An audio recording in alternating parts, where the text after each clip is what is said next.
Hare Krishna. So this is November 2nd, 2025, online Plainfield, New Jersey. And to share my screen. Thank you very much. So we're going to be quickly going through chapters 1 through 3 of the Bhagavad Gita. And very, very important parts. Of course, the Bhagavad Gita, Srila Prabhupada identified as our ABC scripture. And this chapters, especially chapters 2 and 3, are the ABCs of the ABCs. So good thing to have that right? If you don't know your ABCs, how are you going to read and write? Most essential thing to have. So there's information about knowledge, our sambandha, our abhideya, how we apply that knowledge, and our goal. And the 5 topics of the Bhagavad Gita are the soul, who am I? The prakriti, the material world, where am I? Activities or karma, what am I doing here? Time, how long am I here? And God, is there something beyond?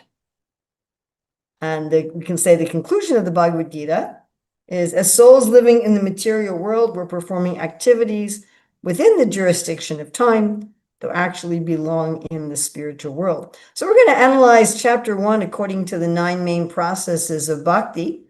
And of course, there's Sakya, or friendship, and Arjuna's main qualification, which of course is mentioned in chapter 4, text 3.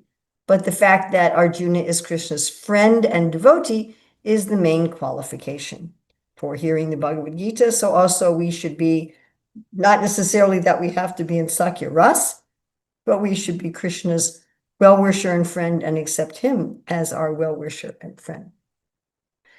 And the Bhagavad Gita is something that's very important to remember. If this is all you remember, and then your life is successful. So Srila Prabhupada talks about in the introduction that people identify in terms of religion. Oh, I'm a Hindu, I'm a Muslim, I'm a Christian. But the real Dharma is service to others. This is true on every level. This is true in Sanatana Dharma. Our ultimate business is to serve God. It's true in our ashram Dharma, that it's based on service. And it's true in our Varna Dharma, in our livelihood, that it should be based on service. So these are the personalities mentioned in the first chapter. I remember when I first took up Krishna consciousness, I didn't know who any of these people were. You know, I came from a different culture. It took me quite a while to sort out all these family connections. So in texts 1 through 11 are the battle and the omens of victory, and 20 to 26, the beginning of the war. And here we have great odds, of course, against the Pandavas. So Duryodhana has a conversation with Dronacharya that he's in anxiety about the outcome of the war, and he reveals his expertise in political diplomacy. He also reveals his inflated ego. And then there's conch shells blown, right? Great conch shells. And Arjuna asks Krishna to take his chariot, Senayor Ubayor Majay, in the middle of the army, at which time he becomes confused at seeing his relatives. Now, kirtan is implied throughout this chapter and the whole Bhagavad Gita, because Sanjaya is narrating the story. But here we also have kirtan in the form of the sound of the conch shells, because the conch shells were engaged in spiritual glorification. And we have remembering here that Arjuna describes Krishna or addresses Krishna by his various names, like Achyuta, Govinda, Madhusudana, Rishikesh, that he's always remembering the Lord's names and pastimes. Govinda, because he gives pleasure to the cows and the senses. Vasudev, because he's the son of Vasudev. That's a mistake there with the diacritics. Devaki Nandana, because he accepts Devaki as his mother. Yasoda Nandana, because he gives his childhood pastimes to Yasoda. Parthasarathi, because he's Arjuna's chariot driver. And Rishikesh, because he's directing Arjuna's senses. So Prabhupada talks about the importance of these. Rishikesh, because he's the owner of the senses. And the Lord is directly controlling Arjuna's senses. It's very important. One of the summaries of Bhakti Rishikesha Rishikena Sevanam Bhakti Ruchate. Sarvapati Vinirmuktam Tat Partena Nirmal Rishikesha Rishikena Sevanam Bhakti Ruchate, to give up our designations and to use our senses in the service of the senses. Padasevanam is a little interesting because, in one sense, Krishna is acting as Arjuna's servant. But of course, Arjuna is also acting as Krishna's servant. They're serving each other's feet, you could say, and offering prayers. So Arjuna in this chapter is using so many names of Krishna with worship and reverence and dasya, that this service of the Lord to the devotee and the devotee to the Lord. So it's interesting that Arjuna uses the word Govinda, meaning one who gives pleasure to the cows, one who gives pleasure to the senses. And Arjuna's thinking, well, Krishna is going to satisfy my senses, but actually we should satisfy Krishna's senses. Most religionists are going to God asking for their senses to be satisfied separately from Krishna. But Krishna consciousness is that when we satisfy Krishna's senses because we're part of him, then we also become satisfied. So Arjuna has some arguments against fighting in the war. And we should note that these are all very good arguments. There's nothing wrong with any of Arjuna's arguments. They're all excellent arguments, but they're on a lower platform of understanding. So his first argument, and Krishna is going to defeat all of these. He's going to defeat the first three arguments in chapter 2 and the fourth argument in chapter 3. So his first argument is compassion. He just doesn't want to kill. And even though he's a warrior, he's a devotee and he doesn't want to cause any harm to anyone. So it's such a nice quality of devotee. Then enjoyment. I mean, sometimes we're in this kind of a situation where we look around and all the options are bad. Like there's just no good option. So Arjuna is saying there's just no good option. Fighting isn't good, not fighting isn't good, everything's bad. Then he says it's very sinful. He says, killing your family members is sinful. Killing your superiors is sinful. We know that Krishna killed Kamsa because no one else could kill Kamsa, but then Balaram killed the rest of those family members because he wasn't related to them.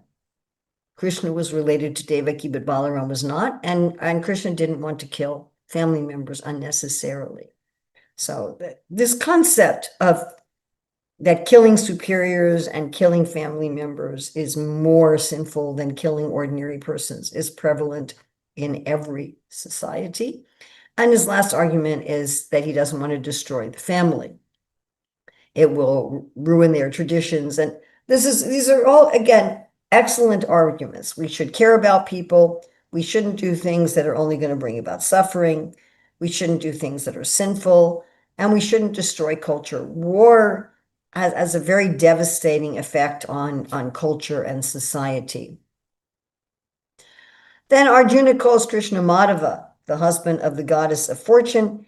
And he's thinking here, well, why are you proposing something that will be misfortune? And Prabhupada says here that Krishna never brings misfortune to anyone. We see Atmani Vedanam. So in this chapter, Arjuna's breakdown is a prelude to his surrender. Now, it's nice if we can surrender to Krishna in any circumstance, and if we can surrender to Krishna without suffering. However, sometimes we're very thick-headed, and it's only because we're suffering that we decide we want to surrender. But if we're intelligent, we should be able to surrender without suffering. In this case, Arjuna's suffering leads him to surrender. So, summary of chapter 1. On the sacred battlefield of Kurukshetra, the Pandavas and Kurus prepare for war as the blind king Dhritarashtra anxiously seeks news of his sons. Arjuna, guided by Lord Krishna, wavers in his duty when compassion for his family outweighs his warrior resolve.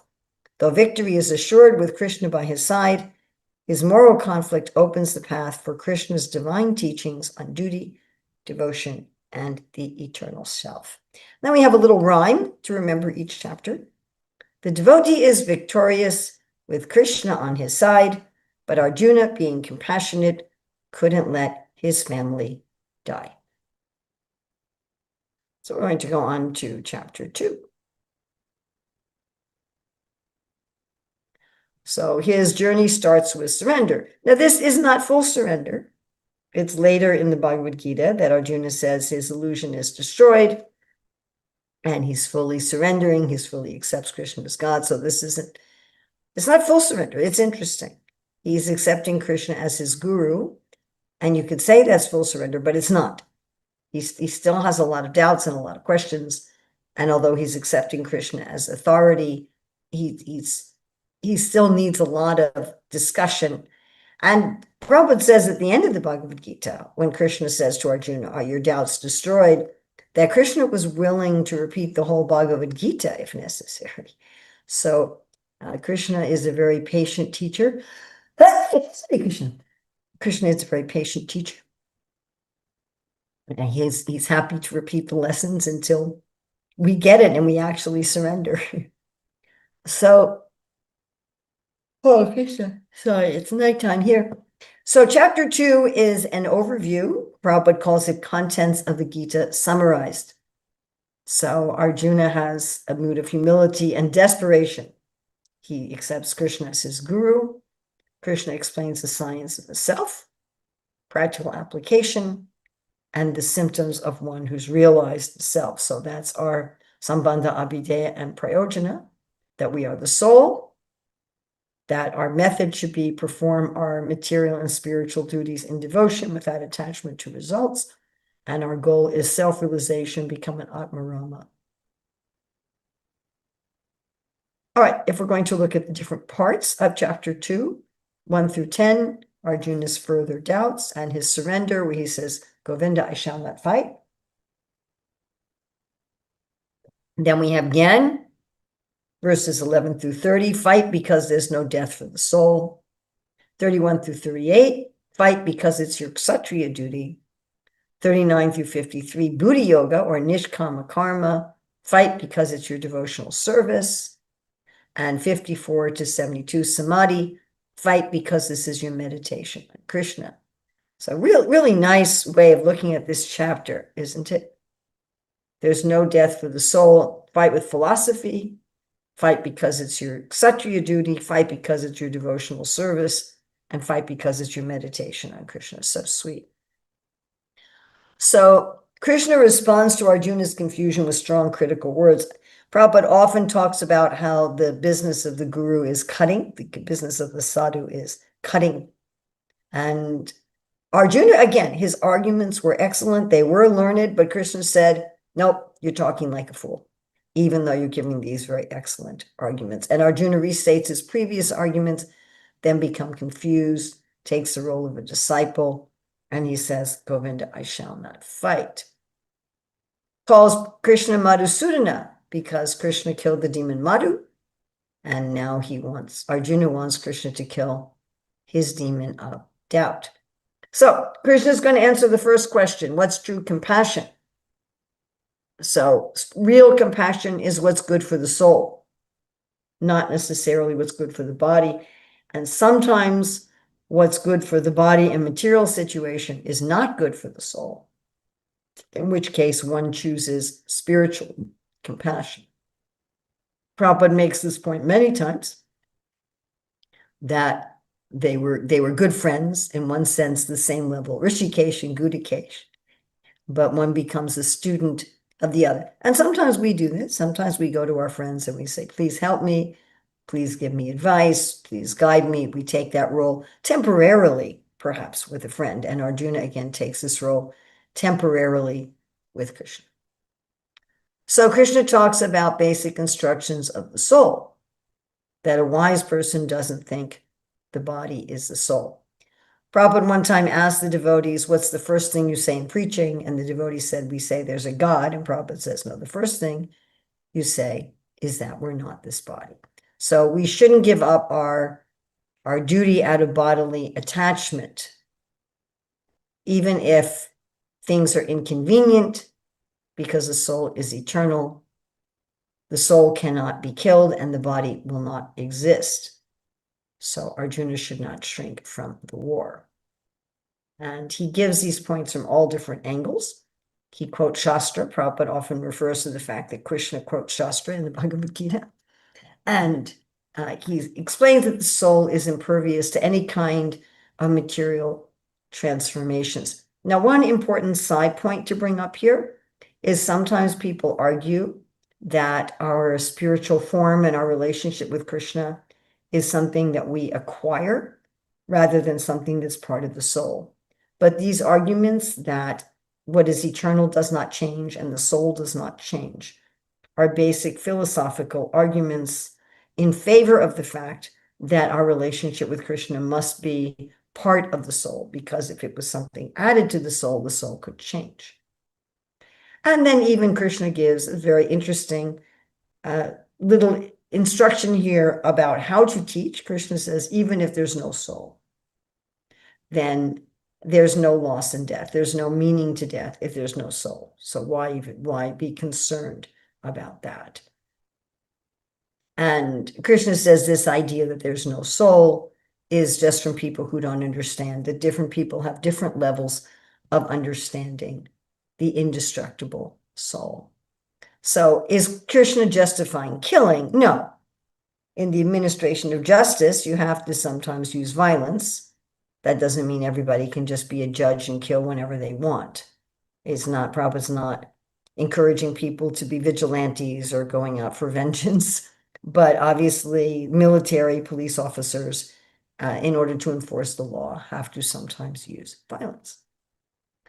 Then Arjuna said, very interesting point, how are we going to be happy? He was looking at the situation and said, even if we win this battle, the cost will be the destruction of family and killing our superiors. How will that be happy? And Krishna is saying, well, you're certainly not going to be happy if people call you a coward. And even if you lose, you'll go to heaven. If you win, you'll enjoy the earth. That happiness comes from doing your duty. And we can talk about this for a long time, how when we do what's our natural duty, when we act according to our nature, we become happy. And happiness comes from pleasing Krishna. So Krishna is pleased when we do our natural duty and we do it for his pleasure. Happiness doesn't come from our externals. A repeated theme in the Bhagavad Gita. Now, Krishna is talking about another repeated theme in the Bhagavad Gita, how to have action without karmic reaction, which here is called bhaktiyoga. So it frees you from indecisiveness. You have fixed intelligence and you have eternal benefits.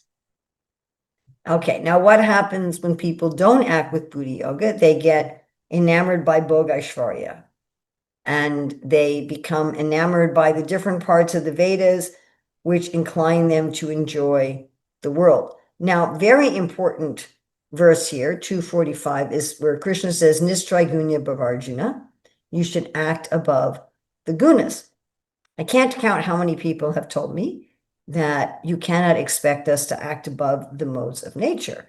And I'll say, well, it's in the second chapter of the Bhagavad Gita, so an elementary chapter of an elementary scripture that we should act above the modes. Obviously, it's something that we are expected to do. And act out of duty only without personal attachment. So this means there's no sinful reaction, purifies our previous sins, it grants liberation. But in order to do that, you have to be disinterested in all of the glittering allurements of this world, and then one will be in samadhi. So then Arjuna asks some very important questions. And this section of chapter 2, which is about the symptoms of someone who's become perfect, is very important. It's a frequent question. I'd say it's in the top 10 of questions I get asked.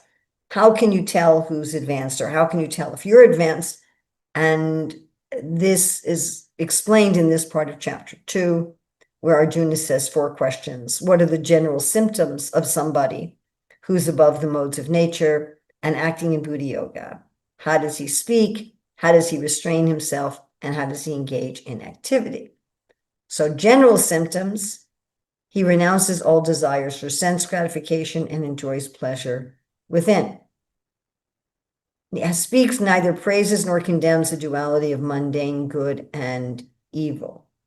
So I was just talking to a devotee who was saying that she no longer thinks in terms of good and evil, but she just thinks in terms of, well, there's different points of view, different ways people are acting, and different ways they're fitting into Krishna's plan. I mean, it's interesting. Prahlad Maharaj was renounced this idea of friends and enemies and good and evil, and yet he became the king, where he'd have to distinguish between good and evil and mete out justice, but he wasn't thinking in those terms. How does he sit? Or in other words, how does he restrain himself, having this higher taste, paramdrishta nivartate, from focusing the mind on Krishna? And if not fixed on Krishna, the mind will fix on sense objects and drag one to illusion. And Krishna gives the example of a turtle who can withdraw their senses.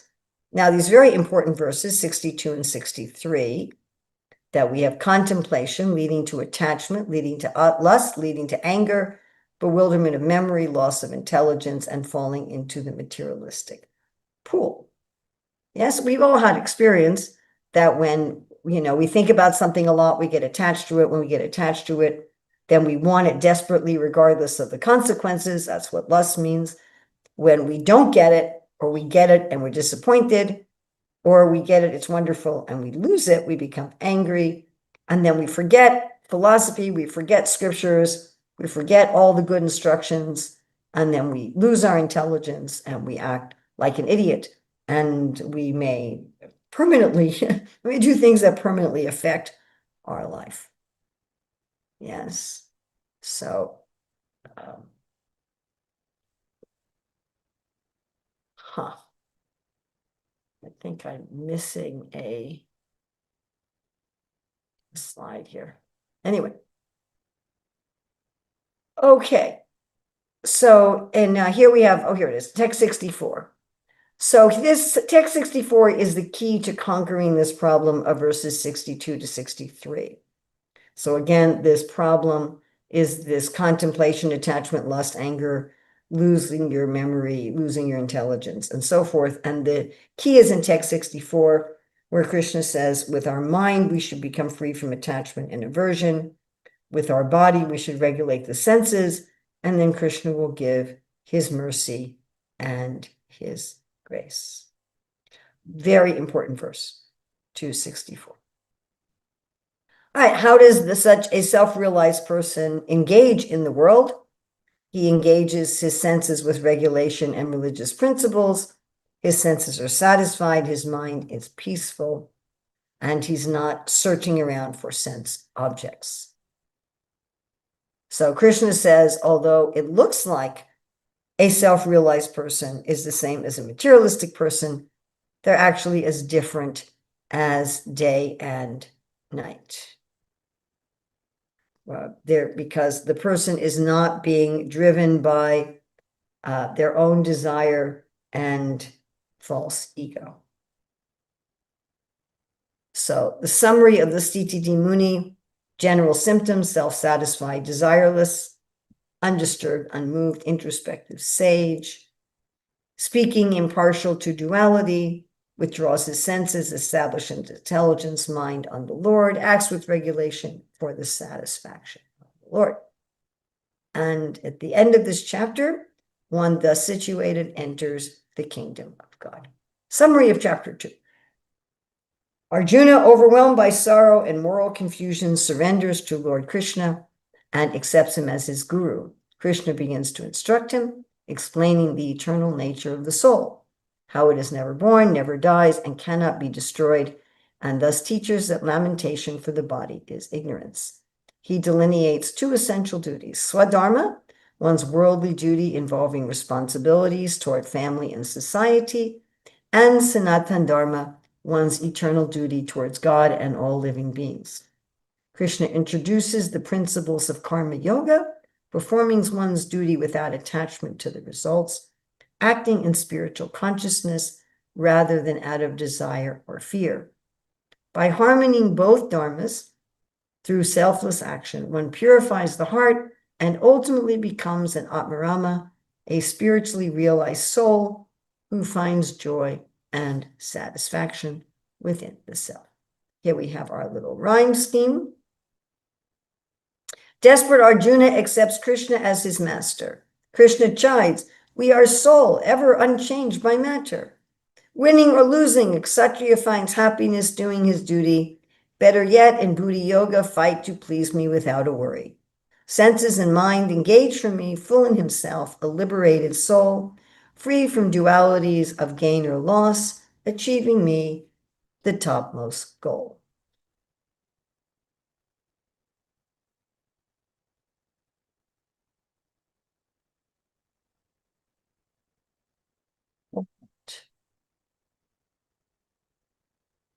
Huh. Okay, since we're still like this. Right, chapter 3, Karma Yoga, how to fight this war. So here we're looking, our sambandha is that action is better than inaction. Abhideya, practical action, work for Krishna, and our goal is to conquer lust. So in the second chapter, Krishna told Arjuna, become a yogi and become a warrior. But Arjuna couldn't figure this out. Like, how am I supposed to become a yogi and a warrior? How can I cultivate buddhi and samadhi and sense control, yet fight in a bloody war? So he asked Krishna to clear up his confusion. What's better, karma active duties or Sankhya cultivation of knowledge? This question is at the root of a lot of the problems among devotees in our Hare Krishna movement. So many devotees think that their work in the world, their work for a family, their work at a job is Maya, and the only way they're going to become Krishna conscious is to, retire, go to a holy place, and not do anything within the world externally. That it's not possible to be. I remember even one GBC member a few years ago, someone said, "How can I do my job for Krishna?" And he said, "You can't. All you can do is give your money to Krishna." And I'm thinking, wait a minute, that's not the philosophy of the Bhagavad Gita. But that's Arjuna's confusion. And Arjuna has this confusion for quite a while. So it's a very funny statement Prabhupada makes in this purport to 3.1. He says, Arjuna thought of Krishna consciousness or Buddha yoga or intelligence and spiritual advancement of knowledge as something like retirement from active life and the practice of penance and austerity at a secluded place. In other words, he wanted to skillfully avoid the fighting by using Krishna consciousness as an excuse. So again, we see this a lot. Not too long ago, a year or so ago, one devotee said, "Oh, I can retire and I can move to India." And I'm like, "How old are you?" "Oh, I'm like 38. And I said, that's for like 98. I said, you should be thinking of what can you do for the mission, not just thinking about your own hearing and chanting. So Krishna says that both are valid. He says that we're doing karma yoga is valid and retiring from everything to cultivate spiritual life are also valid. But if you do action without philosophy, it's mundane work. And if you have knowledge, but you're not applying it, it's powerless. And Krishna definitely makes the point that karma yoga is superior to Sankhya. Sankhya is really a combination of Gyan and Dhyan, or meditation, philosophy and meditation, which has become very popular in the world today, usually under some Buddhist concept, but some sort of philosophical detachment and meditation. So Sankhya is incomplete. If you just have knowledge, it can't help you. You have to put knowledge into practice. It can't just be theoretical. So otherwise, it's just impractical. And Krishna says everybody has to act. You can't just give up actions. And people are, if they just say, well, I'm giving up all actions, they're just pretenders. He said, better is to do unattached work. That's superior yoga. You can't even stay alive without working. I've thought about this a lot in regard to this statement. You know, because we have a material body, we have to spend a lot of energy and a lot of time just keeping the body alive. You know, just keeping it clean and clothed and the right temperature and enough food and enough water. It takes a lot of our time and energy. So it's pretty difficult to be completely lazy. And Prabhupada says it's better to be a sincere sweet sweeper than a charlatan meditator who's just trying to make a living from meditation. Today I was walking out at Govardhan Hill, and there are these guys there, you know, setting up altars with Govardhan Shilas and just asking for money. I mean, their purpose is simply money, and they're almost shameless about it, actually. So an important thing to understand is renunciation of activity isn't a means of purification. It's the result of purification. If you're purified, you're like, I don't need to do these things.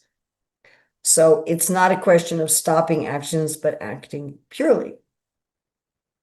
So very, very, very important point that whether you're liberated or your bondage is not your activities. Of course, some activities are intrinsically binding, like meat eating, illicit sex, intoxication, and gambling. But, you know, other than things like that, and other than being a mafia boss or something, it's not our activities. It's not, are you a banker or do you run a prasadam restaurant? That's not the point. The point is one's consciousness. We are told that you can be a Bhagavatam reciter. What does Prabhupada say? Professional Bhagavatam reciter. You can be reciting the Bhagavatam not because you love Krishna, but just because you want to make money. I mean, you can be, like Prabhupada would say, using the Shalagram Shila to crack nuts, not literally, but in other words, you're just showing the deities to make money. You're just, you know, again, here in Vrindavan, people in the stores, they're like, Hare Krishna, Hare Krishna. They're saying, give me money, give me money. So even activities that we would say are intrinsically spiritual, you can do in a materialistic consciousness. And you can do ordinary so-called material activities in the spiritual consciousness. The point is much more the consciousness than the activities. Again, there are certain activities that are intrinsically sinful. But putting aside those that are intrinsically sinful, it's a matter of one's consciousness. And then the question might be, well, if karmic activities bind me, how can the same actions free us? Of course, this is explained by Narada to Vyasadeva, where he says that does not a thing when applied therapeutically cure a disease which is caused by that very same thing. So here we have this very important verse, Mukta Sangha Samatra. So if we do everything for the sake of the Lord, then everything becomes a yajna. Everything becomes yajna. Prabhupada always translates as sacrifice, but it's some sort of ceremony of connection, a means of connection with the Lord. And everything becomes like that.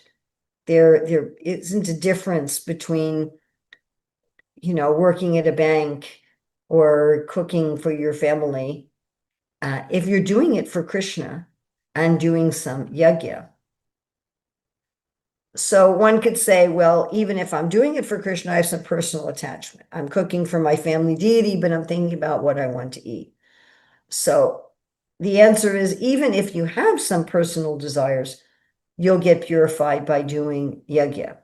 It may be gradual, but it will purify you. And this is also very, very important verses in the 3:10. In the beginning of creation, the Lord of all creatures sent forth generations of men and demigods, along with sacrifices for Vishnu, and blessed them by saying, "Be thou happy by this yajna, because its performance will bestow upon you everything desirable for living happily and achieving liberation." Sometimes I see devotees think that we're supposed to be miserable in this world.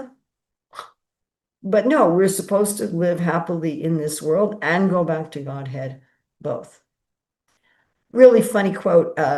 My late friend Prana Prabhu always thought that this was a humorous statement, where Prabhupada says, Sankirtan Yagya and Krishna consciousness go well together. So if you're engaged in Sankirtan Yagya, it's very easy to be conscious of Krishna. It's very easy to think of Krishna if you're chanting Krishna's names congregation. So when we do yajna, it fulfills our desires, but it also purifies the heart. So Prabhupada says that Vishnu and the demigods will fulfill your desires, but if you try to enjoy them without yajna, it's sinful. And of course, he gives the example of fruit, yajna shishtasino santo, muchante sarvakil bishai, bunchate te tukam papa, ye prachantyat vakadanat. And one would assume he gives this example of food because it's an example that Arjuna would be very familiar with. And he also talks about how sacrifice brings the rains. Yes, so of course, this particular verse is a core pillar of our Hare Krishna movement, the concept of eating prasadam, distributing prasadam.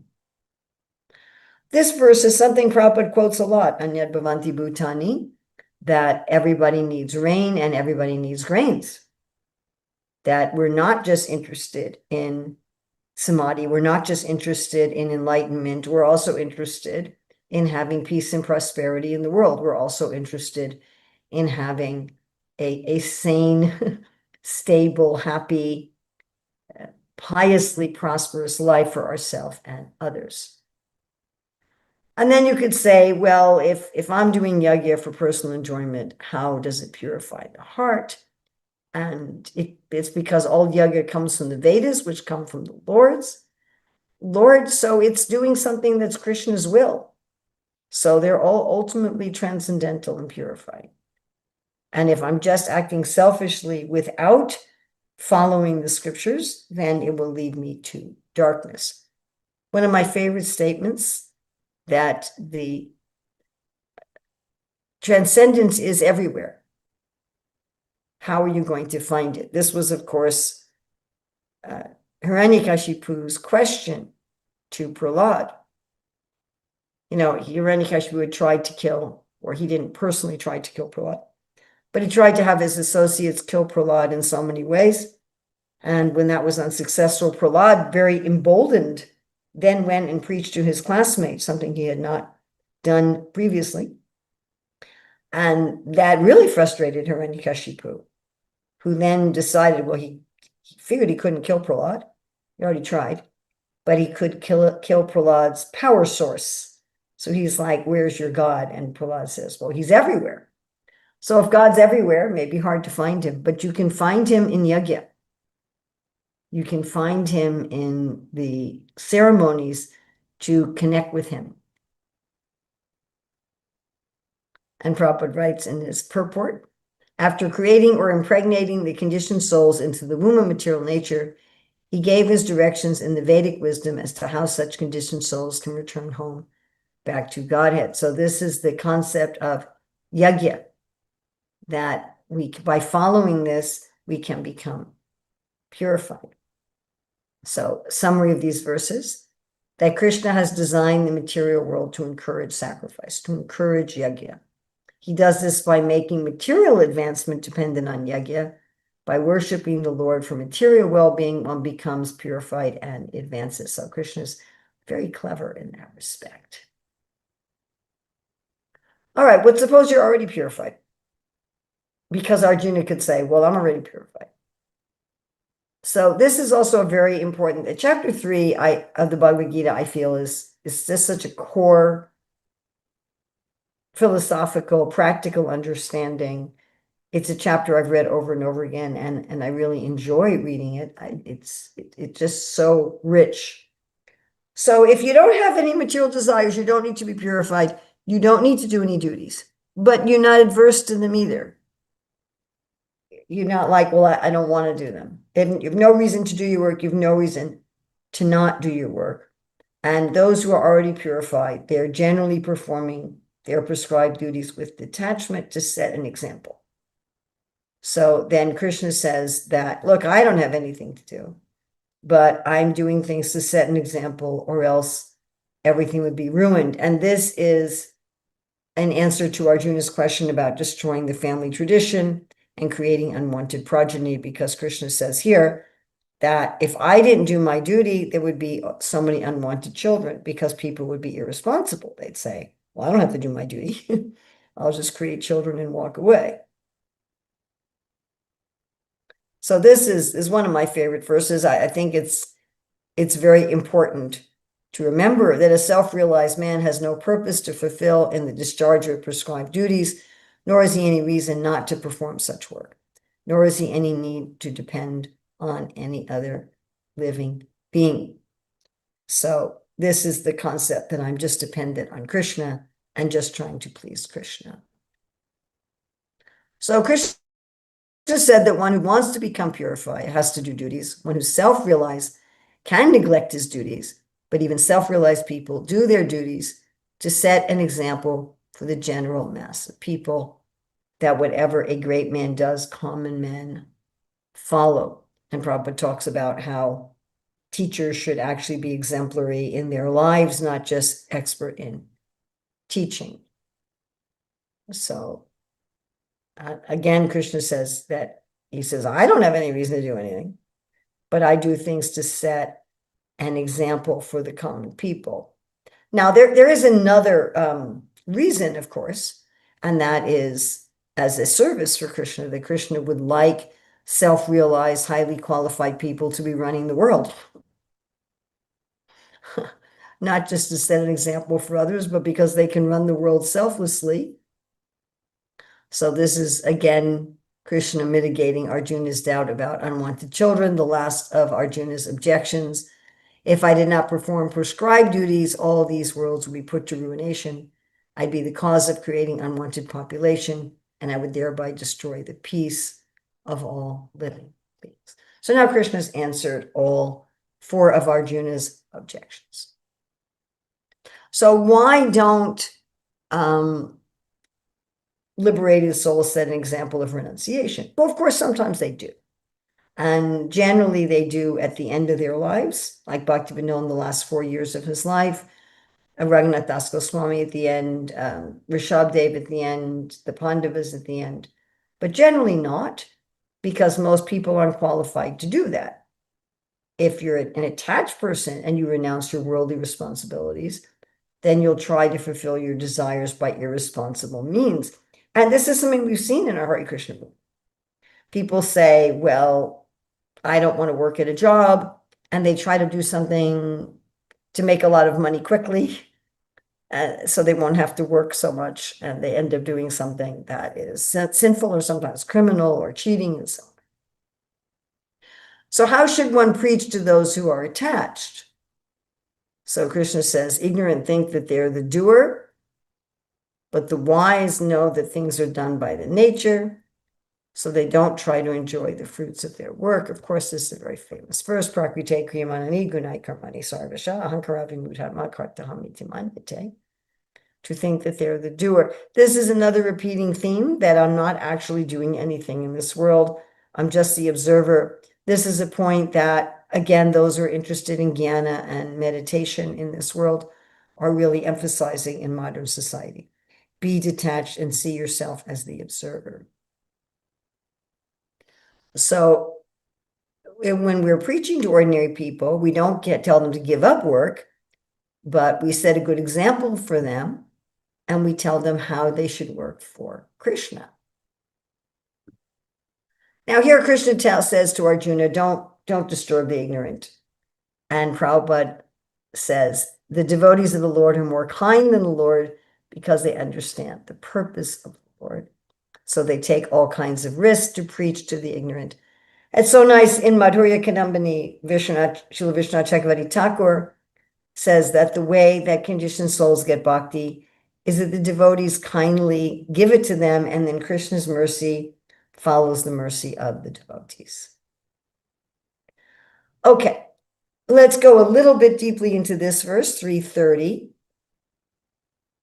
This is the translation from the 1972 edition. Therefore, O Arjuna, surrendering all your works unto me, with full knowledge of me, without desires for profit, with no claims to proprietorship, and free from lethargy. The Sanskrit word here is jwara, or fever, fight. First sentence in the purport is this verse clearly indicates the purpose of the Bhagavad Gita. So this indicates how to work for Krishna above the modes of nature. Let's analyze this a little bit. We have 3 positives and 3 negatives. Dedicate our work to Krishna. Don't try to enjoy our opulences independently. Don't try to enjoy them as bhoga. Enjoy whatever we have to enjoy in this world, enjoy it as Krishna's mercy, and always be aware that I'm a spiritual being. The 3 negatives: don't think I own anything, act in my own nature, don't imitate others' nature, and don't be feverish, which Prabhupada translates as lethargy. When we have a fever, we feel very lethargic and tired, or we may get very crazy in a fever, undirected craziness. So again, Krishna is going on, how should we preach to those who are attached? And he says, if you follow this teaching, you'll be liberated. If you don't, you'll be ruined. Interesting purport to verse 31. And this is a very hopeful purport. An ordinary man with firm faith in the eternal injunctions of the Lord, even though unable to execute such orders, becomes liberated from the bondage of the law of karma. In the beginning of Krishna consciousness, one may not fully discharge the injunctions of the Lord, but because one is not resentful of this principle and works sincerely without consideration of defeat and hopelessness, he will surely be promoted to the stage of pure Krishna consciousness. Really, really nice purport whenever we find ourselves struggling or whenever we're kind of down on ourselves about something. And again, how to preach to those who are attached. You can't force someone to give up their conditioned nature, but you can purify them by dovetailing it. Now, here we have a series of verses 30 through 33, which are almost identical to 1857 through 1860. So very important points here about doing our duty. So surrender to Krishna in full knowledge. If you don't follow this, you'll lead to failure. If you follow them, you lead to salvation. One's going to do one's activity in any case. We can't repress our nature. And so it's a question of doing our nature for Krishna or doing our nature for Maya. So Krishna is defining sin as avoidance of one's duty. And we may ask, well, how is that sin? So as soon as we're not doing our duty, we're under the control of our mind and our senses. We're acting according to our own selfish consideration. And Krishna says, don't follow someone else's path. Now, again, we have this almost identical verse in 1847, Shreya Swadharma Viguna Paradama Swanustitat. This is one of only 2 verses that are repeated in the Bhagavad Gita. The other one is Manmana Bhavamad Bhakto. And then the last 2 lines here are somewhat different, but they're saying very much the same kind of thing. So in 1847, it says you're not going to have sin if you do your duty. And in 35, if you do someone else's duty, Prabhupada translates this, to follow another's path is dangerous. Better to be destroyed doing your own duty than to be successful doing someone else's duty. to follow another's path is dangerous. I want you to note the word bhayavaha.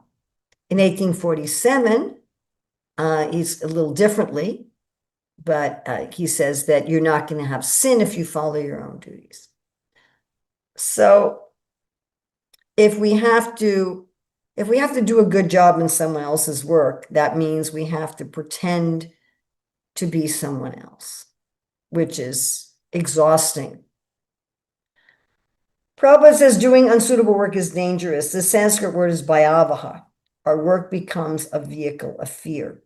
If we're not doing the work of our own nature, the work of our own nature generates an inner sense of happiness.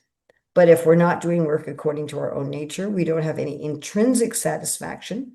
So we're going to worry about, fear, complain about, and attempt to adjust the externals. And we're hoping that if we can do the externals, that will substitute for what's intrinsically out of sync by doing someone else's work.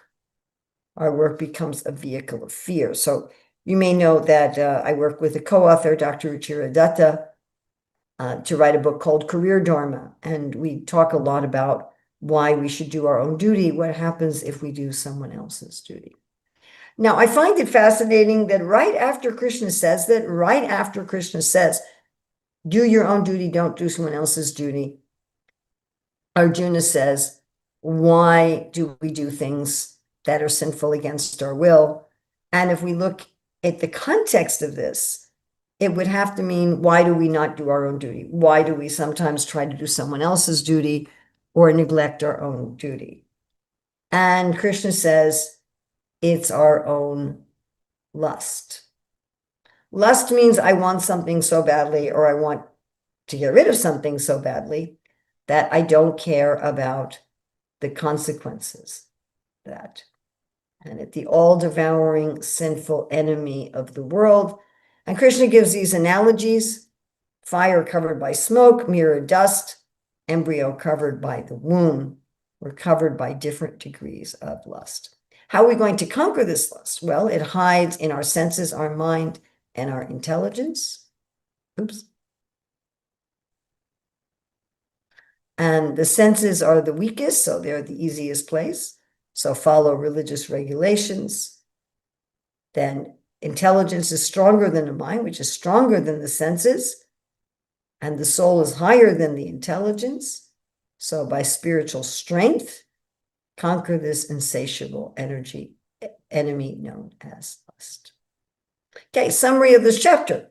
Krishna addresses Arjuna's confusion over whether knowledge is superior to action, clarifying that forced inaction is impossible. And Krishna explains the concept of karma yoga, instructing that one must perform prescribed duties not for personal results, but as a sacrifice for the satisfaction of God.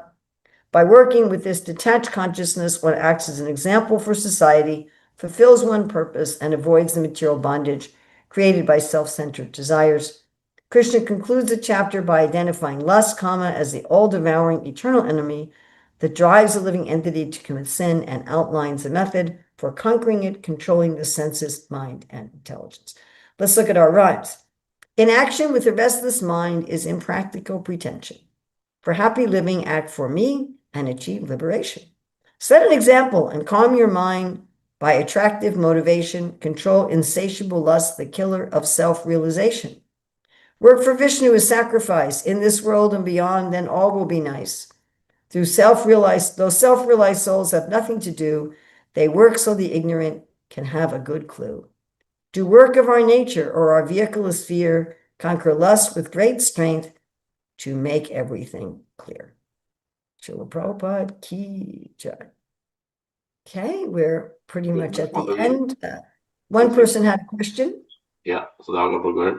Hare Krishna Mataji, thank you for the very nice class. Mataji, can you show your slide around 230 again? There you said something like, if the soul is not there, then nothing really matters. Which sloka is that? Yeah. Yes, 26. Atachainam nitya jatam nityam va manyase mritam tatapi tvam mahabaho nainyan so itam arhasi. If, however, you think that the soul will always be born and die forever, You still have no reason to lament, O mighty art. Okay. And the next one, 27, 28. One who has taken his birth is sure to die, and after death, one is sure to take birth again. Therefore, in the unavoidable discharge of your duty, you should not lament. All created beings are unmanifest in their beginning, manifest in their interim state, and unmanifest again when annihilated. So what need is there for lamentation? So those are really the three verses, 26, 27, and 28. Mataji, can you show your first two slides also, please? I'm going to show my slides again. Yeah, which sloka is this, Mataji? No, this is not a sloka. It's the 5 topics of the Bhagavatam as the Bhagavad Gita is explained in the introduction. So, okay, I mean, how do I relate this to slokas in Bhagavad Gita? Like, I want to say, hey, this first point, who am I, is related to this sloka. Every sloka is related to one or more of these. Okay. And you can analyze each chapter in terms of this, which this was a fast presentation, so I actually removed a lot of the slides. But I have a slide like this for each chapter. So each chapter can be related to how these 5 topics are discussed in that chapter. Okay, Mataji, thank you. This is not a particular verse. Dhanaguru, go ahead. Thank you. Hare Krishna Mataji, please accept my humble obeisance. All Krishna Srila Prabhupada. Hare Krishna. Thank you very much, Mataji. That's very simple, direct, easy to understand. I have a doubt. I hope you could clarify it. Mataji, we understand Krishna is the Supreme Personality of Godhead. He is the absolute truth. And when we talk about absolute, there is no gradations. At least in our sense of being relative, conditioned, there's low, medium, high, ultimate, whatever. There are these levels, but not so in absolute. But at the same time, we learn, Mataji, that Bhagavad Gita, the word of God, is the initial. Then after that is Bhagavatam, which is graduate, and Chaitanya Charitamrita, which is postgraduate. So why these gradations when everything is talking only about the absolute, Mataji? What's the correct way to understand this? Oh, and then you want to get further confusion. So then Krishna in Dwarka is perfect, and in Mathura more perfect, and in Vrindavan he's most perfect. How do you become more perfect? Correct. You can't. I think we're having here a language problem. So when we say that Krishna is the absolute truth, we mean it's not true in some circumstances and not others. So like I'm sitting here in a room in a house in Govardhan, India. That's a relative truth because I'm not always sitting. Like a minute ago, I was walking to get a book. So sometimes I'm walking and sometimes I'm in other places. In fact, I'm usually in other places. So to say Urmila is sitting in a house in Govardhan is a relative truth. It's true sometimes. So when we say Krishna is the absolute truth, we mean that he's always truth. So Bhagavad Gita is always true. We're not saying that the Bhagavad Gita contains all possible iterations of truth. I mean, indirectly it does. Indirectly, if you just understand the Bhagavad Gita, that's enough. Frankly, if you could just understand chapter 3 of the Bhagavad Gita, chapter 2, chapter 3, that would be enough, honestly. In one sense, everything's there. But in another sense, there's permutations and gradations and unlimited understandings of what is absolutely true. Now, by the way, that doesn't mean that everything in the Bhagavad Gita or in the Bhagavatam or in the Chaitanya Charitamrita is true for all people at all times and all circumstances. Like Krishna is saying to Arjuna, stand and fight. Well, that's not an instruction that's true for everybody all the time. I'm sitting down and I'm not fighting, and I think probably none of you, I hope none of you are fighting. So there's a few instructions in the Shastra that are true for everybody at all times and in all circumstances. And we discuss this kind of thing in hermeneutics, and many other instructions of the Shastra that are supporting those eternal, universal, transcontextual truths. And then there are other things that are contextualized of eternal truth. But when we say that Krishna is the absolute truth, we mean that Krishna is always, he's always reality. It's not that he's reality sometimes and he's not reality other times. He's always reality. Ultimate reality is always Krishna. I hope that answers your question. Does that answer your question? Yes, Mataji, so that I'm not misreading this. So is it that when we are talking about these gradations, as you gave the example, you're sitting, walking, and we can relate to that, all of us do that. Similarly with Krishna, so it is our understanding, me as a conditioned soul, I could get deeper or wider understanding of Krishna, and that's where the Bhagavatam and the Chaitanya Charitamrita and other things come in. But for him, Krishna itself, it is the same. I think that's a good analysis. That, yeah, you're getting deeper, wider, more variegated understanding. But the point is that Krishna is not a relative truth. Even if you're going to say, I'm Urmila, that's a relative truth. I wasn't Urmila in my last life. And I probably won't be Urmila in my next, wherever I go after leaving this life. So that's a relative truth. If you say, well, that person's Indian or that person's French, or those are relative truths.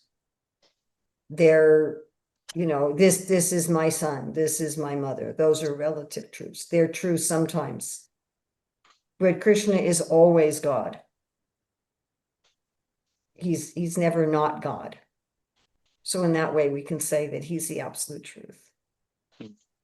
That doesn't mean that every verse in the Bhagavad Gita has the same universal applicability. Certain things in the Shastra, again, are true for everybody in all places and all times, and certain things are not. Even though they're all pointing to the absolute truth. Understood. Thank you, Mataji. Thank you very much. Hare Krishna. Hare Krishna. Okay, we have Govinda Nandini. Yes, what is this question? It's in the chat. Could you connect how you find chapter 3 is a very interfaith concept? Yeah. It's basically about that. The essence of chapter 3 is that you're not going to find spirituality generally, for most people, most of the time, you're not going to find spirituality by walking away from the world. There's a place for that for some people and at some times in life. But generally, we're going to find spirituality by taking whatever nature we have. Prabhupada would call it our psychophysical nature, which can't be repressed and is going to manifest anyway, either for Krishna or for selfishness, and dedicating that for Krishna without attachment, dedicating it to Krishna with love, dedicating it to God with love. And this doesn't matter what religion you're in. Secondly, as we're talking about duties, our given duties, please comment, this is also true variety of services that come our way for our disposition and liking. It's not so much a question of disposition and liking, but how we're drawn to be of service in the world, not just what do I like to do. I mean, we will like what our service is, but it's outward facing. It's how am I drawn to serve? What is my intrinsic nature that is pushing me to serve? No service is higher and lower. That's a fact. That is absolutely a fact. Krishna does not see one service as higher or lower. I mean, we can say on one hand that certain services are more important or that certain talents are more rare. But as far as their intrinsic value spiritually, all services are of equal importance. And they're all of equal, they all bring equal joy to Krishna. Anyone else? Other questions, comments? Okay, Hemangi Mata. Devotees that material life and spiritual life cannot go together. Material life is materialistic consciousness. It's not so much an activity. Again, there are grossly sinful activities. So pretty hard to do grossly sinful activities to please Krishna. That's kind of a contradiction in terms. I can't do something to please you that you don't like. It doesn't work. But other than grossly sinful activities, everything else in the world we can do to please Krishna. What doesn't go with spiritual life is a selfish mentality, not a particular way of acting.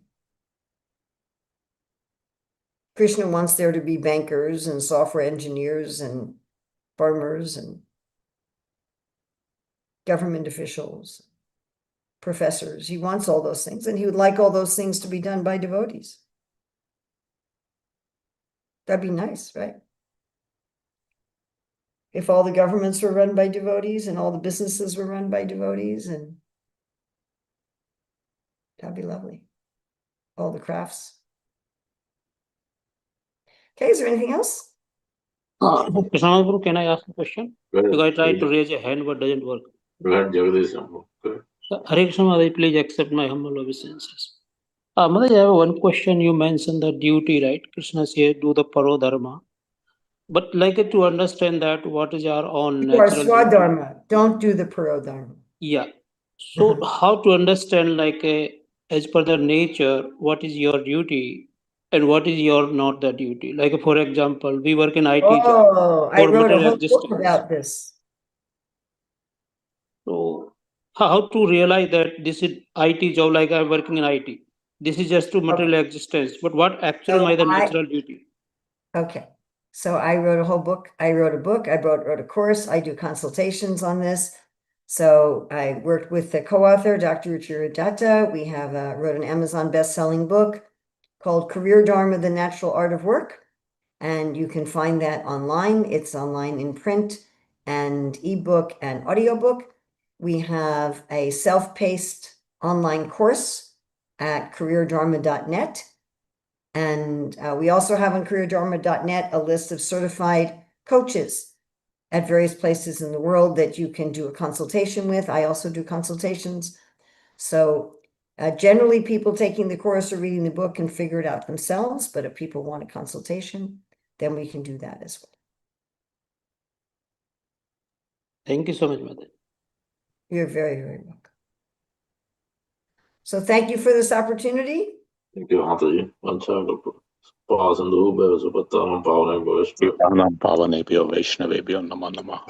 you so much for your time, valuable time. Thank you. Srila Prabhupada ki jai.